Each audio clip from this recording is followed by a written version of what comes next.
여러분 안녕하십니까. 경락체험 오늘 15번째 시간입니다. 말씀드렸다시피 이번 시간에 당뇨를 할 텐데요. 우리나라의 당뇨 인구가 한 250에서 300만 정도 됩니다. 근데 숫자가 중요한 게 아니라 세계적으로 점점 이제 늘어나는 추세에 있고요. 근데 이 당뇨도 고혈압처럼 그냥 평생 그냥 약을 먹어서 관리하는 병으로 이제 거의 자리를 잡아가고 있는 것 같아요. 그래서 오늘은 이 당뇨를 조속한 시간 내에 약을 끊고, 제가 지난번에 고혈압 약 끊기 40일 프로젝트 한 적 있잖아요, 앞에. 그처럼 약을 끊고 치료하시고 싶은 분들을 위해서 만든 시간입니다. 단지 제가 이제 이 얘기를 시작하기 전에 먼저 말씀드릴 거는요. 당뇨를 약 잡수시는 분들 말고 인슐린요법이라 그래서 주사 맞으시는 분들 있죠. 주사 맞으시는 분들은 그 의사 선생님하고 약간 상의를 좀 하세요. 그러니까 그냥 지금 제가 하는 강의는 주로 약을 드시는 분들한테 맞춰져 있습니다. 주사를 맞으시는 분이 제가 드리는 처방대로 해서 고치신 분들이 있긴 있습니다. 그렇지만 그 경우에는 뭐가 전제되어야 되느냐 하면은 의사 선생님하고 상의를 하셔서 췌장 기능이, 그러니까 인슐린 분비할 수 있는 췌장 기능이 어느 정도 남아 있어야 돼요. 완전히 췌장 기능이 완전히 정지된 분들은 이거를 할 수가 없습니다. 그러면은 당뇨에 대해서 모르는 분들은 없으니까 우선 큰 치료 원칙 3가지부터 말씀을 드릴게요. 첫째, 내 몸에 맞아야 한다. 이 내 몸에 맞아야 한다가 무슨 뜻이냐면요. 우리 현미하고 잡곡 이야기 해볼게요. 현미 그러면은 이 당뇨의 필수식입니다. 그죠? 당뇨 필수식은 현미밥, 잡곡밥이에요. 근데 현미가 좋다는 얘기는 다 하니까. 근데 우리 이런 식으로 한번 생각을 해볼게요. 현미가 뭐예요? 결국 쌀을 도정하지 않은 상태에서 그대로 있는 껍질 그대로 있는 게 현미잖아요. 그럼 야를 그대로 해서 물에 불리면은 이게 나중에 싹이 나서 그게 모가 되는 거잖아요. 그러니까 그 생명이 살아있죠. 좋죠. 그런데요, 현미에 대한 반대 의견들도 있어요. 어떤 의견이냐 하면은요, 모든 식물은요, 자기의 자손을 보호하기 위해서 어느 정도의 방어장치를 갖습니다. 그 방어장치 중에 하나가 껍질이에요.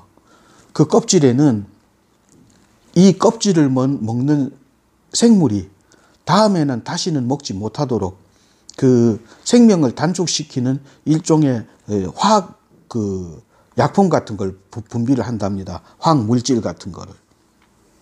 그래서 나무 잎사귀의 벌레들도요, 같은 부분을 2번 갉아먹지 않는데요. 이것처럼 현미나 이런 모든 껍질 있는 과일이나 이런 데는 그 껍질에 자기를 보호하기 위한 일종의 화학 물질이 있다는 거예요. 그래서 해로울 수도 있다는 거예요. 비타민도 있지만. 그리고 또 하나는 현미는요, 아무래도 이 껍데기가 있다 보니까 소화가 늦게 된단 말이에요. 그죠? 그 소화가 늦게 되기 때문에 공복감을 덜 느끼기 때문에 당뇨 환자분들이 이거를 잡수는 거잖아요. 그러면은 위가 너무 나쁘다든지, 안 그러면 아기들 특히 취약전 아기들은 위장 발달이 아직 안 됐어요. 안 됐기 때문에 이 사람은 바로 있는 게 아니라 엄마 밑에서 적어도 10몇 년 이상은 커야 사람이 되잖아요. 전 먹고, 그 다음에 이유식 먹고, 죽 먹고, 그 다음에 밥 조금씩 먹고 이런 식이잖아요. 근데 취약전 아동들한테 만약에 어떤 데 보면 요즘은 유치원에도 현미밥이 나오는 데가 있다 그러더라고요. 저는 참 이해가 안 가요.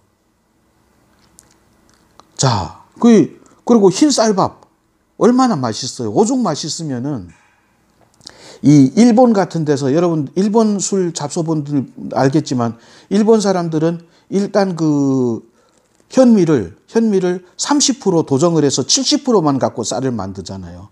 그게 준마이잖아요. 거기서 더 깎으면 이제 긴조, 다이긴조 되잖아요.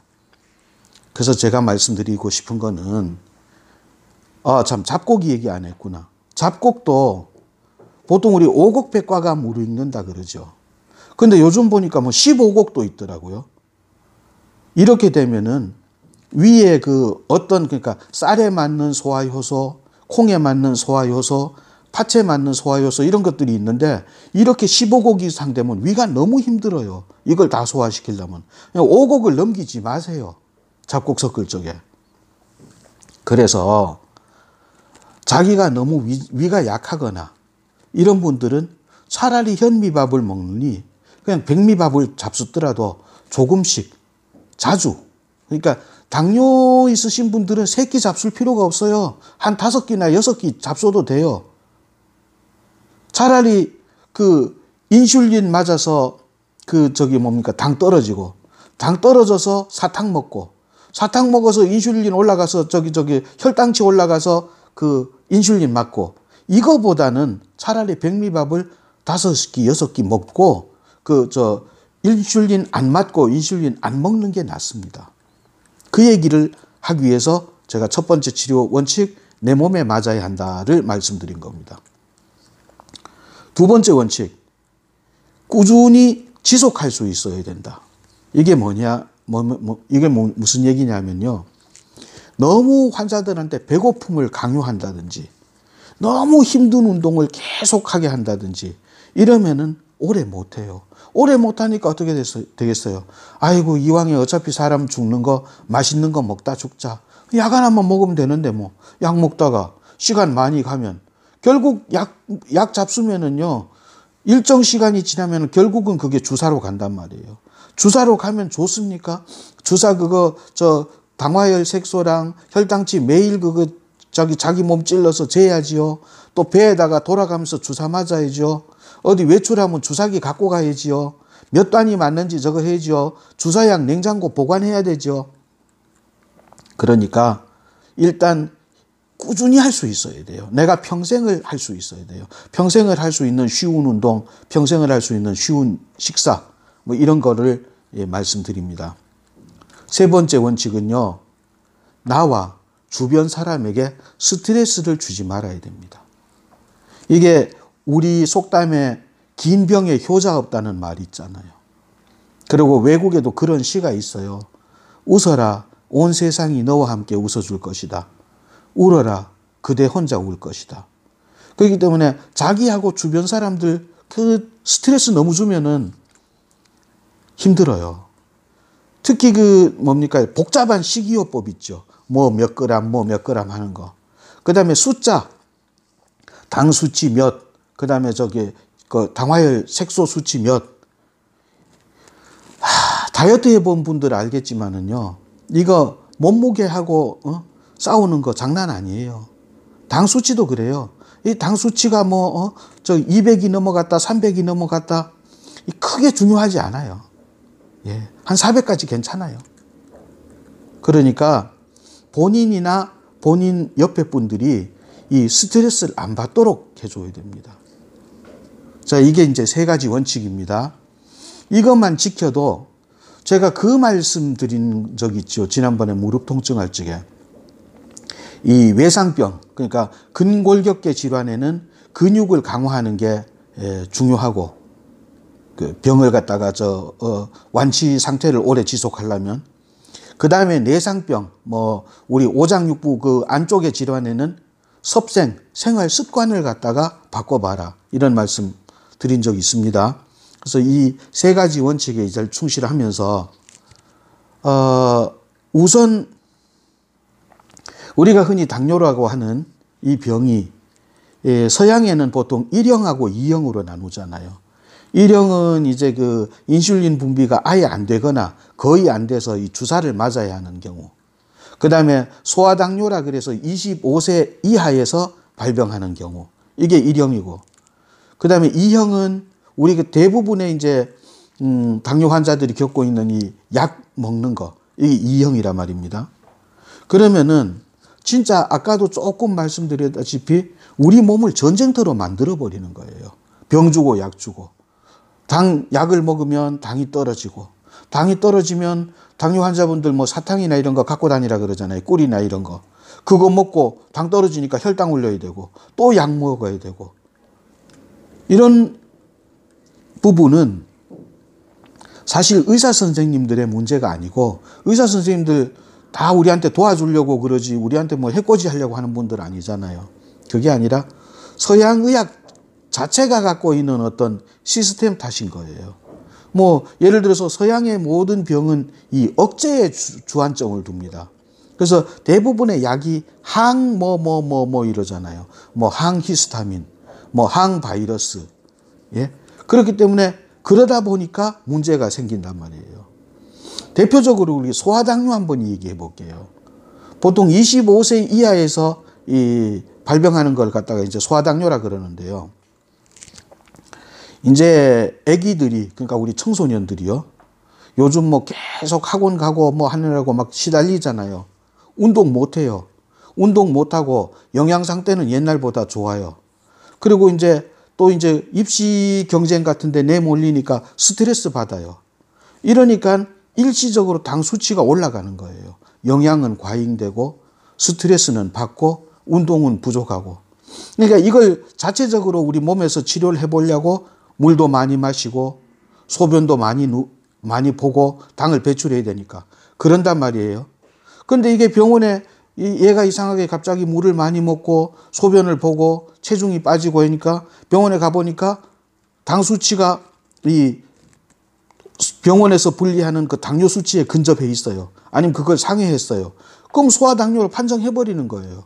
그러니까 우리 췌장이 충분히 우리 몸 자체가 치료할 시간을 주지를 않고 그대로 그냥 약을 먹여버리니까 환자로 만들어버리는 거잖아요. 임신성 당뇨도 그래요. 우리가 이제 아기를 갖다 보면은요, 이제 그 인슐린 분비가 약간 원활하지 않아요. 그 경우에 순간적으로 이게 당 수치 올라가는 걸 임신성 당뇨라 그랬잖아요. 그리고 또 어떤 임산부들은 아기를 먹이기 위해서 잡숫고 싶은 게 많아지잖아요. 그럼 내두면 돼요, 그런 거. 자, 그러면 이제 동양에서는 이 당뇨를 어떻게 보느냐 하면 당뇨에 대해서 최초 기록이 어디부터 나오냐면 기원전 6세기경에 편찬된 그 황제내경에부터 나옵니다. 황제내경에 보면 삼다일소 그래요. 그래서 세 가지 많은 것이 있는데 다음, 그다음 다식, 다뇨, 많이 마시고 많이 먹고 많이 소변을 본다. 그럼 일소 한 개가 감소하는데 그것은 뭐냐면은 체중의 감소이다. 그게 삼다일소인데, 근데 문제는 서양의학에서는 당뇨 문제를 분명히 췌장의 인슐린 분비라고 딱 못을 박아놨습니다. 그죠? 근데 동양의학에서는 이거를 삼소를 갖다가 상소, 중소, 하소 이렇게 또 나눠놔요. 근데 이게 상소만 나타나고 중소만 나타나고 하소만 나타나는 게 아니라 야들이 그냥 같이 나타나는데 일단 그렇게 나눠놔요.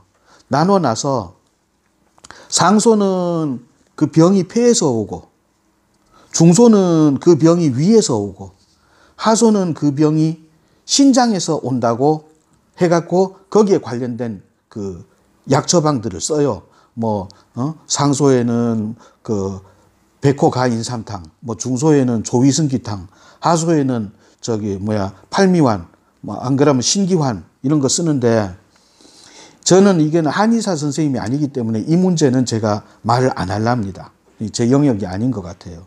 근데 어쨌든 문제는 그냥 서양에서는 췌장의 병으로 그냥 찍어 놨는데 여기 동양에서는 이게 상소는 폐에서 오고 중소는 위에서 오고 하소는 신에서 온다 하니까 이 초보로 동양의학에 입문한 분들은 이 정확하게 당뇨가 어디서 오는 병인지 잘 몰라요. 그래서 대부분의 경우에 그 신장 쪽에서 오는 걸로 오해도 하고 그러다 보니까 또 양의사 선생님들한테서는 또 무식하다는 얘기들을 가끔 듣기도 해요. 그 다음에 약도 그래요. 이 서양의학에서는 그냥 인슐린 투여만 하면 되잖아요. 당뇨의 뭐라 그러니까 그 농도에 따라서. 근데 동양에서는 이거기 때문에 이 폐, 신 이거 보고 그다음에 이양이라 그래서 그 위하고 대장을 봅니다. 수양명 대장경하고 족양명 위경. 이러니까 약도 처방도 아주 다양해지거든요. 다양해지는 데다가 그 약에 약간의 그 생약 성분에서 나오는 당분 같은 게 이렇게 들어가니까 그 일반 병원에 가면은 한약 먹지 말라 하잖아요. 당 올라간다고. 그건 실질적으로 좀 올라가요. 근데 그거는 치료하는 어떤 그 어프로치의 차이지 그게 문제되지는 않아요. 그래서 제가 항상 좀 답답한 거는 우리도 이제 중국이나 이런 데처럼 양방하고 한방이 좀 통합돼서 서로 좀 이렇게 상생하면서 올라가면 좋겠는데 너무 반목하시는 것 같아서 가끔은 좀 이 마음이 아파요. 그래서 어쨌든 이 당뇨의 원인은 과거보다는 현재가 점점 많고 또 농촌보다는 도시에서 많은 것으로 봐서 활동 부족, 그 다음에 이 칠정 기울로 인한 스트레스가 당뇨의 원인이라고 보는 경우가 많습니다. 제가 오늘 너무 좀 두서없이 얘기하는 것 같은데 이제 그럼 치료에 대해서 한번 말씀을 드려볼게요. 치료는 아까도 말씀드렸다시피 근골격계 질환은 근육 강화, 그 다음에 그 외에 모든 내장 질환은 섭생이라 그랬는데 천금방이라는 책이 있어요. 그 책에 뭐라고 되어 있느냐 하면 소갈, 당뇨를 소갈이라 그러거든요. 소갈을 치료하려면은 술을 먹지 말고 성생활을 하지 말고 짠 음식을 먹지 말고 국수를 먹지 않으면 저절로 치료된다 이렇게 되어 있어요. 근데 여기서 제가 보기에는 이제 그 성생활 같은 경우에는 그 당시에 대부분의 당뇨가 이제 상류층, 뭐 왕족이라든지 귀족이라든지 그런 뭐 처첩이 무지 많잖아요. 이 사람들이 하는 좀 어떤 지나친 성생활을 경계한 거지 일반 부부 생활에는 저는 해당이 없다고 생각합니다. 제가 그동안에 치료한 뭐라 그럽니까? 통계라 그러나 제가 통계를 모아놓은 건 없지만 이건 아니고 술도 가급적이면 이런 당도가 좀 떨어지는 술들 있잖아요. 뭐 위스키나 소주 이런 거 좀 잡숴도 괜찮아요. 단지 문제는 이 술이 그냥 안 넘어가잖아요. 그냥 안 넘어가니까 여기다가 안주를 곁들이니까 그게 문제지. 그리고 이 짠 음식하고 이게 국수 이제 밀가루 음식 얘기했는데 짠 음식하고 탄수화물은 그거는 금해 주는 게 좋아요. 하여튼 그래서 천금방에는 하여튼 그렇게 돼 있어요. 그러니까 간단하게 말해서 식이요법만 하면 당뇨는 고쳐진다고 보는 거예요. 그래서 치료에 대해서 이제 몇 가지 말씀을 드려볼게요. 첫째 이제 식사. 역시 당에는 제일 이제 중요한 게 이제 식사인데 식사를요 무슨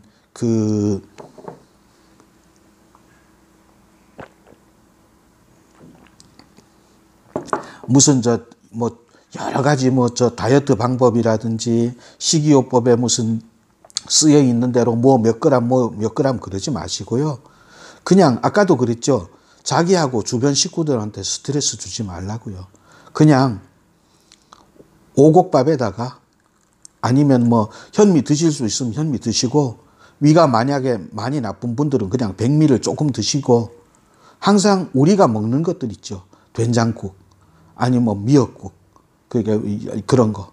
그리고 이제 된장국이나 미역국 이런 거는 특히 된장국 같은 건 발효식품 성격이 있잖아요. 그리고 김치. 예? 김치도 예를 들어서 젓갈이 안 들어간 백김치라든지 이런 거 있잖아요. 그래서 우리가 그냥 먹는 걸 먹으면 돼요. 그래야지. 그 다음에 가급적이면은 이제 탄수화물, 그러니까 밀가루 음식이라든지, 그 다음에 과일, 이런 거는 좀 안 드시는 게 좋겠죠. 그 다음에 외식, 그죠? 그리고 야채는 어떤 식으로 잡수느냐 하면은 야채는 거의 다 무난한데 가급적이면은 여름에는 잎하고 줄기 위주로 잡수시고 겨울에는 뿌리 위주로 드세요. 그 다음에 고기하고 생선은 뭐 비교적 뭐 드셔도 되는데 여름엔 좀 적게 드시고 겨울에는 조금 더 드시면 괜찮아요. 그래서 중요한 것은 당뇨에 대한 어떤 특별한 식사가 있다고 생각은 하실 필요가 없어요. 그냥 잡수면 돼요. 잡수는데 그냥 탄수화물 좀 줄이고 그 다음에 당도가 들어간 뭐 예를 들어서 과일 과일이라든지 그 다음에 이게 감미료가 있잖아요. 이런 거 쓰지 말고 가급적이면 무슨 멸치가루라든지 새우가루라든지 표고버섯 가루라든지 이런 거 들깨가루라든지 이런 걸로 좀 간하시면 돼요. 하여튼 스트레스 주지 마세요. 그리고 그 밥을 한꺼번에 뭐 예를 들어서 뭐 자꾸 이제 3끼, 2끼 이렇게 하지 말고 5끼, 6끼 드셔도 돼요. 조금씩만 잡수면 돼요. 아니면은 뭐 예를 들어서 내가 한 끼는 그냥 밥을 먹고 다른 거는 뭐 좀 나이가 드신 어르신들은 이제 그 이가 약하기 때문에 채소 같은 거 잘 못 씹어요. 그러니까 그냥 뭐 파프리카 같이 좀 연한 채소라든지 안 그러면 견과류를 씹을 수 있는 분들은 견과류를 조금 잡수고 견과류를 씹을 수 없는 분들은 그걸 이게 분말로 해서 이렇게 잡술 수도 있잖아요. 하여튼 그렇게 드시면 돼요, 식사는. 중요한 거는 스트레스를 안 받고 지속적으로 꾸준히 할 수 있어야 됩니다. 자, 두 번째, 운동인데요. 운동은 이렇게 생각하세요. 운동이라는 것은 내 운을 바꾸는 활동이다. 이렇게 딱 적어 놓고 무조건 하시는데, 당뇨 환자분들은 가급적이면 수영하고 웨이트는 안 하는 게 좋아요. 왜 수영하고 웨이트는 안 하는 게 좋으냐면은, 일단 수영을 하게 되면은 몸이 아무래도 뭐 요즘 아무리 그 뭐 따뜻한 물이 있다 그래도 아무래도 몸이 좀 차가워질 수가 있어요. 몸이 차가워지는 것보다는 몸이 따뜻한 게 좋거든요, 당뇨 환자한테는. 그리고 웨이트가 칼로리 소모는 되는데 잘못하면 부상의 우려가 있어요. 근데 당뇨 환자들은 좀 심한 분들은 이게 부상하면 이게 잘 안 낫는단 말이에요. 그러니까 그저 그런 것보다는 뭐 스트레칭이라든지 그다음 제일 좋은 거는 걷기예요. 근데 걷기는 이게 생각보다 칼로리 소모가 별로 안 돼요. 그러니까 하루에 아마 2시간 정도는 정말 우리 그 만보기 있잖아요. 만보기 차고 아마 걸으셔야 될 거예요. 어쨌든 운동은 운을 바꾸는 행동이다. 꼭 실천하셔야 됩니다. 세 번째, 이건 뭐 여러 번 얘기해도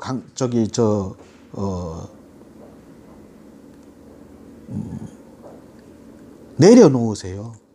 예. 스트레스를 안 받는 방법이 뭐냐면 내려놓는 거예요. 근데 내려놓기 힘들지요. 갖고 싶은 것도 많고 하고 싶은 것도 많고 부양해야 될 그 가족도 있고 그래도 내려놓도록 한번 애를 써보세요. 그 다음 네 번째, 이 주사를 맞고 계신 분들은 반드시 의사 선생님하고 그 상담을 하셔서 이 인슐린을 쓰지 않고 다른 방법, 그러니까 이걸 갖다가 병원에서는 뭐라 그러냐면 인슐린 오프 요법이라 그래요. 그러니까 인슐린을 차단하는, 인슐린 외에 다른 방법으로 이렇게 치료를 하면서 이런 그 식이요법이나 운동요법을 할 수 있는지 의사 선생님하고 꼭 상의를 하십시오. 주사를 맞으시는 분들은. 근데 그냥 약을 잡수시는 분들은요, 이거 뭐 혈당치 한 400, 그 다음에 당화혈 색소 한 7.0 괜찮아요. 하시면 좋아집니다. 이제 다섯 번째가 이제 역시 우리가 이제 이런 수기 치료를 하는 사람들이니까 수기 치료 혈자리를 말씀드릴 텐데, 주 처방은 등하고 발입니다. 주 처방은요. 왜냐하면 자, 등을 보세요. 등에 이제 방광경이 있죠. 방광경에 보면 그 우리가 옛날에 배웠던 유혈들이 쫙 있잖아요. 그 삼흉추부터 시작되죠. 삼흉추부터 폐유, 그죠? 거름류, 심유, 도규, 격유, 그죠? 3, 4, 5, 6, 7. 8흉추 건너뛰고 구흉추부터 간유, 담유, 비유, 위유, 그죠? 그 다음에 그대로 내려가서 그 삼초유, 그죠? 신유, 기해유, 대장유, 관원유, 소장유, 방광유 쫙 있죠. 말 그대로 오장육부의 모든 유혈이 거기 있잖아요. 그리고 그 옆으로 있는 것들은 보조혈들이죠. 뭐 백호서부터. 여기 등만 잘 풀어줘도, 등하고 발만 잘 풀어줘도, 그리고 발은 뭐예요? 발은 족삼은경, 그 간경, 비경, 신경이 있잖아요. 등하고 발만 잘 풀고 혈당 재면 이거 혈당 떨어져요. 예, 해보세요. 떨어집니다. 떨어지는데 여기다가 이제 플러스를 해서 아까 제가 뭐 상소는 폐, 뭐 중소는 뭐 비, 하소는 신 그랬는데 이 필요 없이 그냥 등하고 발만 정성껏 풀어주는데 제가 해보니까요. 그 방광경이 척추 극돌기에서 한치 반, 우리 손가락으로 한 행지 반에 있잖아요. 거기 이제 척추 기립근이 있는데 거기를 푸는 것도 좋지만은요. 제가 해보니까 척추에를 바짝 붙여가지고 척추 그 극돌기에 바짝 붙여서 풀어주는 게 좀 좋습니다. 그러니까 두 줄을 풀으라는 거예요. 척추 그 극돌기에 바짝 붙여서 한 줄을 풀고 그 다음에 아까 말했던 그 척추 한행지 반짜리를 풀고 그 옆자리는 안 풀어도 돼요. 그렇게 두 줄을 푸세요. 그리고 발을 잘 풀어주세요. 예, 오늘 시간이 많이 된 것 같은데 여담인데 제가 하나 해볼게요. 특히 당뇨에 가장 좋은 거는 전신지압이에요. 전신지압. 제가 이제 안마사 자격증을 1980년에 땄는데 전신지압을 하니까 무지 사람들이 잘 나요. 잘 낫는데 하다 보니까 이게 한계가 오더라고요. 어떤 한계가 오느냐 하면은 첫째, 너무 아기들은 지겨워서 못 받고 간지러워서 못 받아요. 근데 너무 어르신들 체력이 약해서 못 받아요. 너무 어르신들 지압 잘못하면 이게 압박골절 와요. 그냥 척추에 그대로 금 가버려요. 그 다음 두 번째, 급성 환자들. 당장 발이 뼈갖고 퉁퉁 붓고 지금 목이 안 돌아가는데 전신지압을 하겠습니다. 앞으로 1시간만 기다려주세요 하면은 환자들 가버려요. 지금 당장 뭔가 보여줘야 된다고요. 세 번째는 시간이 너무 많이 들어가요. 1시간씩 그 시간이 없는 분들도 있잖아요. 그래서 제가 택한 것이 이런 그 정경요법, 우리 몸에 있는 361회를 써서 지압도 하지만은 이 오행혈을 가지고 이렇게 하는 거예요. 그러니까 시간이 있으시면 당뇨에는 전신지압도 참 좋습니다. 혈당 떨어집니다. 재보세요. 인도 속담에 이런 게 있죠. 신이 쉼표를 놓은 곳에 마침표를 찍지 마라. 또 우리나라 속담에도 그 비슷한 게 있습니다. 넘어진 김에 쉬어가자. 지금 앓고 있는 병을 자신을 성찰하고 또 휴식하는 기회로 잘 활용해 보시기 바랍니다. 다음 2주간 봄을 느낄 시간을 가질 생각입니다. 여러분들도 다음 2주 동안 봄을 느끼면서 의미 있는 시간 만들어 가시기 바라고요. 저는 5월 11일 날 돌아오겠습니다. 여러분 오늘 대단히 감사합니다. 안녕히 계십시오.